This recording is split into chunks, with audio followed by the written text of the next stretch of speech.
네, 안녕하세요. 크리스마스 이브가 이렇게 아름다운 캐롤로 시작하고 또 준비하신 기타로 시작한 이런 풍요로운 너무나 사랑스러운 이런 자리가 제 개인적으로는 너무 뜻깊고 의미 있다고 생각하고, 또 오늘 이 자리에 참석하신 분 중에서 아직 태어난 지 한 달이 1년이 안 됐죠. 저 작은 아이가 한 5개월 됐답니다. 한 3, 40년 뒤에 또 그 분야의 전문가로서 이 자리에서 토론을 하는 그 날이 오늘 이제 첫 발제자이신 최대권 교수님께서 우려하시는 헌법에서 추구하는 그 모든 자유가 다 지켜지는 대한민국이 유지되는 걸 원하시는 마인드가 계시는 분들이 오늘 이 자리에 오신 거죠. 네, 당연하죠. 네, 아니 제가 왜냐면 원자력에 대해서 외부 원자력을 전공하지 않는 분들께서 관심을 가지시고, 또 에스더 김 대표님께서 저를 초대해 주셨을 때 굉장히 물음표가 많았었어요. 사실 그래서 저는 오늘 이 자리에 원자력에 대해서 또는 교과 과정에 대해서 정책 결정권자 분들이 오시는 줄 알았어요. 그래서 파워포인트가 그런 내용 중심으로 되어 있긴 한데 82장이 돼 있어요. 그래서 눈이 바쁘게 움직이셔야 돼요. 그런데 제가 이 내용을 오늘 이 자리에 오신 대한민국이 바른 교육을 받고 지금 이 한 살밖에 안 된 이 아이가 바른 교육 속에서 올바른 과학적 또는 가치 판단을 할 수 있는데, 저는 한 꼭지 정도, 원자력 분야 정도 말씀을 드릴 수 있을 것 같아요. 제가 방사선을 배우고 또 방사선 안전에 대해서 고민을 하고 또 대학 전공 학생들을 가르치고 또 이 연구를 하다 보니 한 25년쯤이 된 것 같거든요. 근데 저희 어머니가, 칠순이 넘으신 저희 어머니가 저에게 늘 하시는 말씀이 있어요. 너는 세상 물정을 하나도 모른다 그래요. 근데 세상 물정은 모르는데 방사선 안전은 조금 알거든요. 한 25년을 했더니. 근데 조금 했더니 아는데 대한민국에서 지금 최근 3년도 아니에요. 최근 2년 동안 원자력 방사선에 대해서 25년 했던 제 얘기는 잘 받아들여지지가 않고요. 어떤 특정 목적을 가지신 분들이 계시더라고요.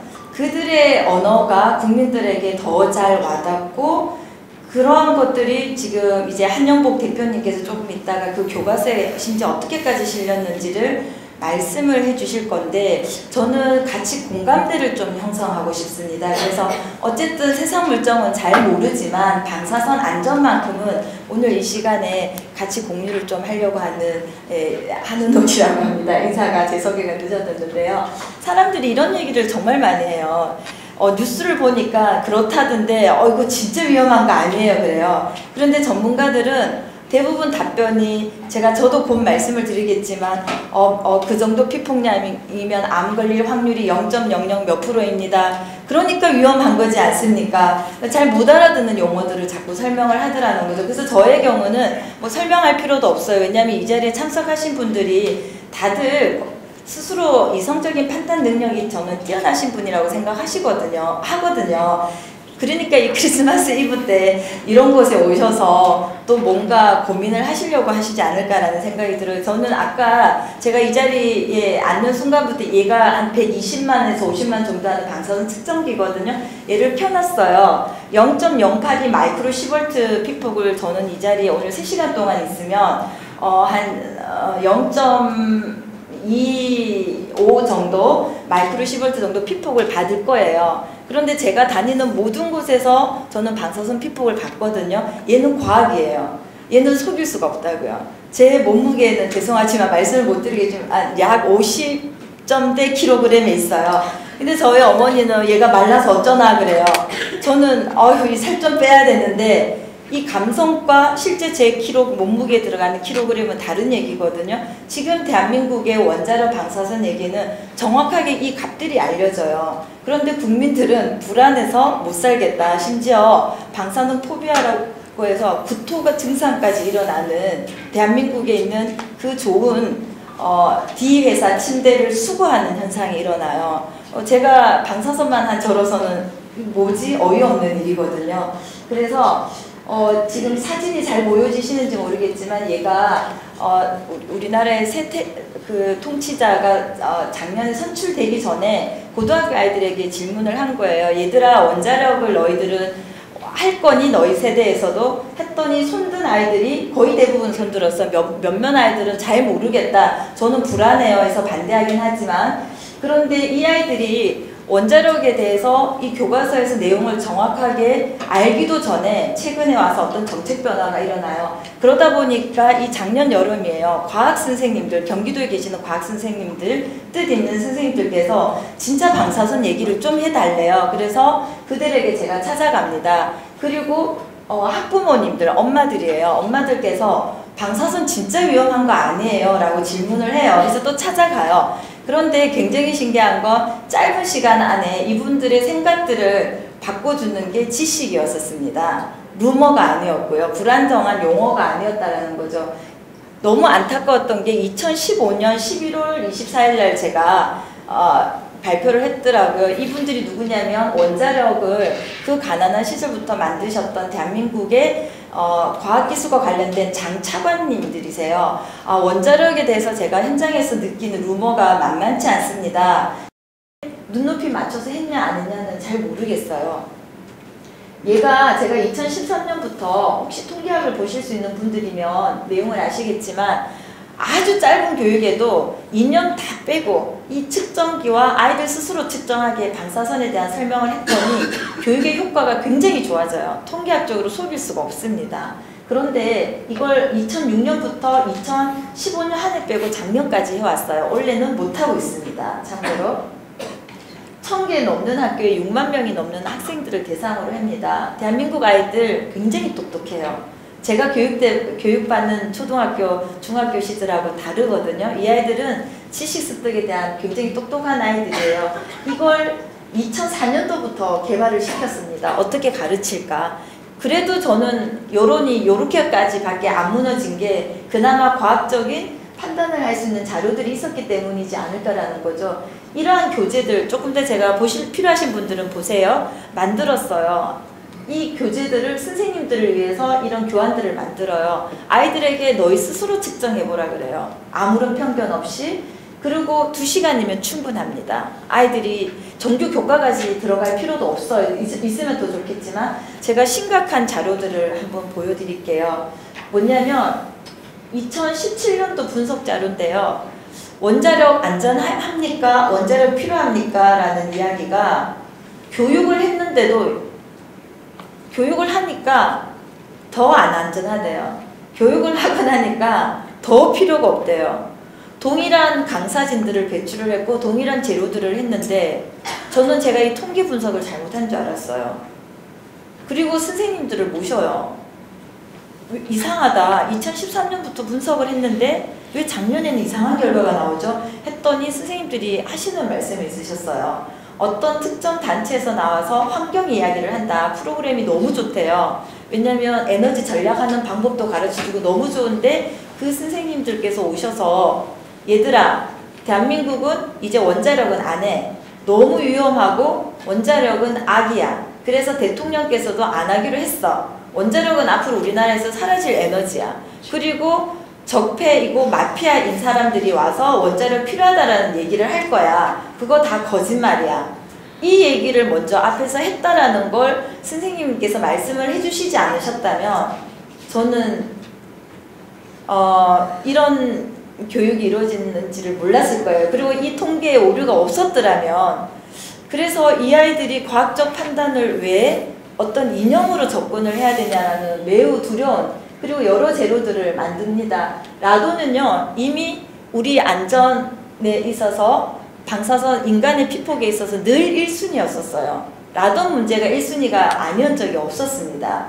그래서 여기 보시면 100ml 10V 이하에서는 인상적으로 어떤 문제가 나타났다라는 근거가 없어요. 그러다 보니까 전문가들은 일 수도 있고 아닐 수도 있고 계속 이제 얘기를 하는 거죠. 그런데 왜 방사선 이렇게 후쿠시마 사고뿐만 아니라 아주 대형 사고들이 이렇게 많이 일어났었어요. 그동안 관심이 없었다가 2011년도 후쿠시마 사고가 나면서 관심을 많이 받았어요. 그런데 라돈 이야기를 해요. 대한민국 전체 침대를 수거하는데 왜 수거했냐면 아무리 계산을 해도요 0.025% 암 걸릴 확률이 있는 거예요. 다시 말씀드리면 선생님들 주머니에 지금 혹시 담배를 가지고 계시는 분들이 계시면 얘는 타르는 1급 발암물질이에요. 이 라돈보다 월등히 더 위험하다고요. 근데 걔는 사용을 하시면서 라돈 침대는 수거를 하신다는 거예요. 이게 뭔지 여기 뭐냐면 지금 체코에 있는 라돈 팰리스 호텔이에요. 라돈이 나오는, 그래서 이 여러분들이 생활에 활력소를 드리겠습니다 하는 자랑을 하는 이 라돈이 많은 부분에 쓰여지고 있어요. 지금 이 체코는 한 주말에 가면 18만 원 정도예요, 1박에. 그래서 이 라돈탕이라는 걸 자랑거리로 삼는데 우리는 라돈 침대를 문제를 삼더라는 거죠. 제가 지금까지 말씀드렸던 이 부작용의 정보가 나오는 출처는요, 한 곳으로 모여져요. 제가 그곳이 어디라는지를 공식적으로 말씀을 드리지 않겠습니다. 왜냐하면 무고죄로 저를 또 고소하지 않을까 싶어서. 왜 아이들에게, 국민들에게 이런 불안감을 조성을 해야 될까? 얘는 뭐냐면 토론가 라둠이 원래 라돈이 걱정이 되는 건 토론이거든요. 그런데 좀 어려워요, 화학까지 들어가면. 그런데 이게 한 30년 동안 유럽에서는 베스트 브랜드가 됩니다. 화장품, 탈모제부터 얕은. 그런데 이런 자세한 설명들을 드리려니 제가 이 전공 학생들에게 물리학을 굉장히 싫어해서 아주 쉽게 설명해 놓은 단위거든요. 혹시 어때요? 방사선 이해하려면 얘는 기본이어야 돼요. 물리와 화학이. 근데 이걸 어떻게 국민들에게 설명하겠냐라는 거죠. 어떤 특정 단체는 얘를 너무 쉽게 설명해요. 여러분들 몸속에 방사선 물질이 있어요. 여러분들 아이들 몸속에 방사선 물질이 있다라는데 기겁을 하겠죠. 그런데 이미 저는 한 4,100크렐쯤 몸에 이미 들어있어요. K40이라는 물질이. 정상인 대부분이 다 들어있어요. 이 사실을 우리는 배운 적이 없어요, 학교에서. 그러다 보니까 이런 루머들이 아시아권들에게 좀 발달되고, 특히 우리나라는 이게 정치적으로 너무 활용을 잘하다 보니까 전 세계에 이런 사람들이 매년 모여요. 이런 루머들이. 근데 우리나라는 이제 헌법의 기본권 가지고도 얘기하고 싶은데 제가 시간이 없어서 마무리를 해야 될 것 같은데요. 원전 지역 주민들, 도시 지역들 생각이 다 달라요. 원자력 다 같은 생각할 것 같잖아요. 막상 들어가 보면 전혀 다른, 오로지 이거 하나밖에 이미지가 없어요. 뭐냐? 원자력 진짜 위험해요. 아니에요. 건강해요. 얘는 전문가 집단의 얘기고 얘는 어떤 특정 단체의 이야기예요. 근데 국민들은 어디로 서야 될지 너무 혼란스러워요. 너무나 명확한 팩트가 있는데, 그래서 제가 한 40장이 있는데 2분 내로 마무리하겠습니다. 제가 한 12단계를 거쳐요. 아이들 제대로 가르쳐야 되겠다. 어떤 목적으로, 어떤 내용으로. 그래서 누구한테 가서 묻냐면 초등학생들, 똑똑한 아이들 모아요. 6학년. 중학교 3학년 아이들, 고등학교 3학년 아이들을 모아서 얘들아 지금 이런 현상이다, 어떻게 가르쳐야 될 거냐. 그리고 관계된 분들을 다 모셔요. 그리고 대한민국이 이렇습니다. 정치색이 전혀 없는 분들이에요. 그래서 어떻게 할까.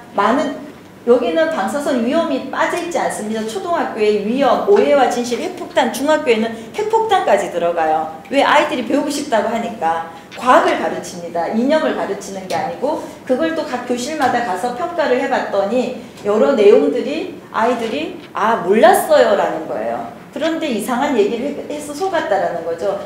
그래서 국가 단위의 소통이 지금은 시급하고요. 그 다음에 되게 어려워요, 원자력은. 왜? 사고도 일어나는 사고는 또 위험하거든요. 그 다음에 없으면 경제에서는 심각한 경제 하락이 동반되는 거거든요. 순간 눈앞에서 1년, 2년, 3년 속인다고 될 문제는 아니에요. 아시겠지만 2011년도 생선 안 먹겠다고 그 난리를 피워놓고는 지금 와서 내가 언제 그랬냐라는 식. 그리고 일부 어민들만 무너지고, 또 국제재판소에서는 대한민국이 망신을 당하고 있습니다. 시간이 지나면 해결이 되겠지만 그게 10년, 20년 뒤에 일이 된다면 너무나 사실 소실이 막대하지 않습니까? 그래서 저는 이 발언을 하면 욕을 많이 얻어먹어요. 왜냐면 저는 정치적인 색깔도 없고 단지 이게 과학입니다. 그리고 아이들이 그 시대에 맞게끔 판단하게 합시다라는 주장을 하는 거거든요. 그래서 저는 시간이 없어서 어쨌든 이걸로 마무리를 하고요. 조금 더 토론 시간에 궁금하신 내용이 있으시면 제가 답을 드리도록 하겠습니다. 네.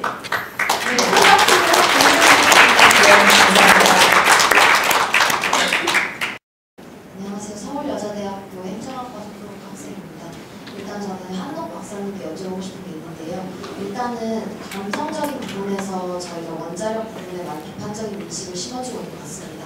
그런 의미에서 지시적인 측면에서 접근하셨는데요. 저 같은 경우는 과거의 네버티브 전쟁 같은 미국 선거 사례를 보면서 느낀 것이 국민들은 개인의 삶에 바쁘기 때문에 이러한 지식적인 측면에 집중하는 것이 상황적으로 어렵다는 생각이 들었습니다. 그래서 이러한 부분에 있어서 홍보적인 측면이나 부분에 감성적인 부분을 좀 터치할 수 있는 그런 방법이 있지 않을까 생각이 들었는데요. 이와 관련해서 하고 계시는 상황적인 계획이나 향후 목표 설정이 있으신지 여쭤보고 싶습니다. 아, 네. 역시 대한민국 대학생 진짜 똑똑하죠. 열심히 치웠는데 솔루션 어떻게 할 거냐 팩트가 아닌데 근데 불행히도 과학자들은 자꾸 지식을 설명을 해요. 근데 국민들은 감성이거든요. 그래서 제가 고민을 한 게 뭐였냐면 이건 과학자들이 설명해서 될 문제는 아니다. 지식은 과학자들이 설명해야 되지만 지금 너무 짧은 시간 내에 국민들이 감정의 동요가 돼서 움직여지는 거고 시간이 많이 지나서 나 당했다 이러면 굉장히 억울하잖아요. 그래서 어머니 단체, 소비자 단체들을 제가 지금 만나고 있어요. 왜냐하면 국민들 눈높이, 어머니들이 오해를 하고 계시면 또 오늘 이 자리처럼 관심이 있으신 분들에게 눈높이로 전달을 해드리면 그분들이 알아듣게끔 설명하는 혹시 이해가 되시나요? 그래서 그 방법 외에는 사실은 방법이 없어요. 왜냐하면 언론도 많은 부분이 차단이 되어 있거든요. 그리고 과학자들은 커뮤니케이션 스킬이 굉장히 떨어져요. 왜냐하면 연구를 하다 보니 수학 계산식이나 설계나 이런 부분들은 굉장히 뛰어난데요. 눈높이 맞춤식에서 너무 힘든 거죠. 그래서 이런 부분들은 우리 이제 질문하신 분께서도 행정학이라고 하시니까 행정 구도가 국가의 핵심부터 시작해서 지자체까지 다 연결되는 구도를 가지고 계시지 않습니까? 그래서 사실 대학생들께서 그런 도움을 주시는 것도 굉장히 좋을 것 같아요. 그리고 반세기 동안 이런 것들을 깊이 고민을 안 해봤거든요.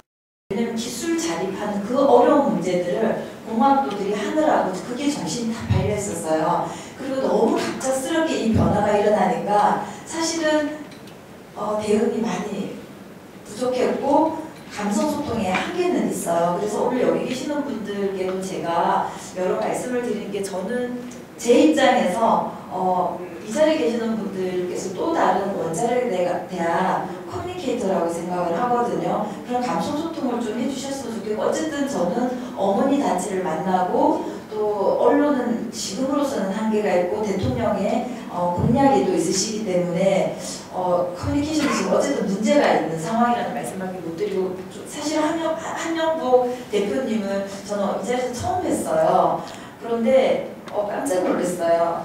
이렇게 또 원자력에 대한 커뮤니케이션을 할 수 있는 기술이 또 있으시구나. 이런 분들께서도 더 크게 역할을 해주시면 오래 가지 않아서 왜냐면 우리 국민들은 그래도 합리적이거든요. 또 자유 이 한 단어 빼는 거에 대해서 격분을 하지 않습니까? 그래서 저는 오래 걸리지는 않을 거라고 생각해요. 근데 확실히 속지 않으셔야 되는 건 이 불안감을 활용하시는 집단이 있다는 거에 대해서 저는 국민들께서 조금 예민하게 깐깐하게 지켜봐 주셨으면 좋겠습니다.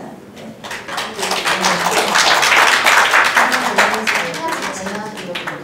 네, 감사합니다.